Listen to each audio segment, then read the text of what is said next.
I personally have GoDaddy here. So if you are looking to just forward your kvCore domain over to your Vanity domain, what you're going to do is come over into your domain portfolio, find the domain you want to forward over. First thing, if it was connected to another website, you will need to find out how was it connected. It possibly usually would be through their name servers. So if it was their name servers, usually it would have something different. This is the default for GoDaddy. You're going to change and reset back to default. See, this says I'm using the default.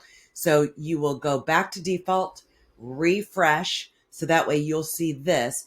Now we're going to go ahead and click on to forwarding. So we're going to add a forwarding.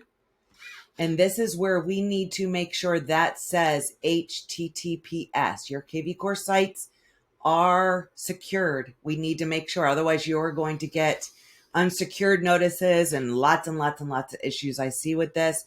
So you want to make sure that is HTTP straight to your actual domain that you want to forward it to. So this would be whatever your domain is set for.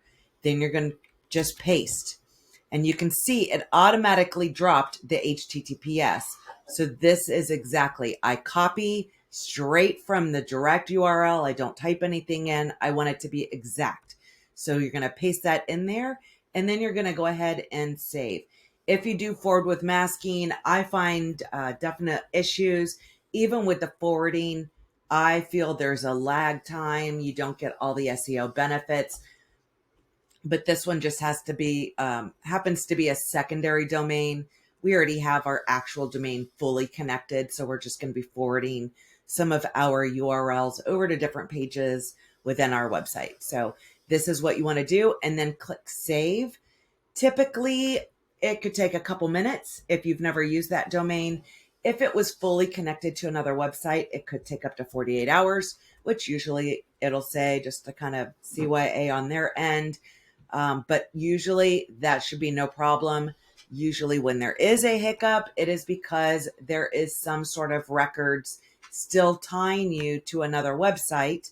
If you had Booge, you're going to see A and a C name record that has to do with Remax and Booge. You would, obviously these are the default, but you would see the trash can next to the C name. This would be rbr.remax.com. You would be able to delete that record, and you do need to disconnect from a previous website in order to forward. Otherwise, you're telling your Vanity domain to do two different things. So we do want to make sure disconnect from any previous, then you can set up forwarding or go straight to the marketplace and fully set up your domain, which is something we would highly recommend just for lag time, SEO benefits, and everything else. But that's how you go ahead and set up that forwarding to be able to make sure it has the HTTPS, super, super, super important. And then copy that URL and paste it. Should be good to go.